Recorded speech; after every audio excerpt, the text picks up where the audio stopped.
Hi friends, మామిడికాయ తురుము ఏ విధంగా తయారు చేసుకోవాలో చూద్దామండి.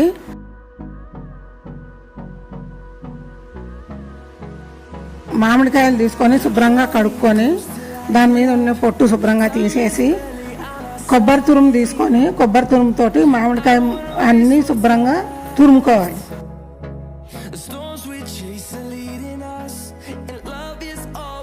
గిన్నె పెట్టి గిన్నెలోకి ఆయిల్ పోసి ఆయిల్ వేడైన తర్వాత పోపు గింజలు వేసుకొని అందులోకి ఎండుమిర్చి వేసుకొని బాగా వేయించుకోవాలి. అందులోకి ఎల్లిపాయలు కరివేపాకు కూడా వేసి వేయించుకోవాలి. వేగిన తర్వాత పసుపు వేసి కలుపుకోవాలి.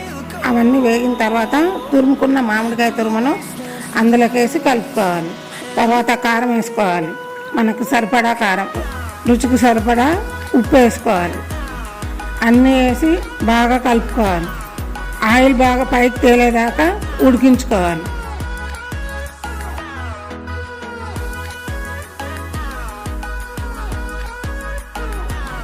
అంతే, రెడీ అయిపోయిందండి. సర్వింగ్ బౌల్లోకి తీసుకొని సర్వ్ చేసుకోవడమే. ఈ పచ్చడి వారం రోజుల వరకు నిలువ ఉంటుందండి. ఇందులోకి రైస్ కూడా కలుపుకొని పెట్టుకుంటే అది మామిడికాయ పులిహోర టేస్ట్ బాగుంటుందండి. మీరు కూడా ట్రై చేసి చూడండి. మీకు నచ్చితే మీరు కూడా చేసుకోండి. Bye friends.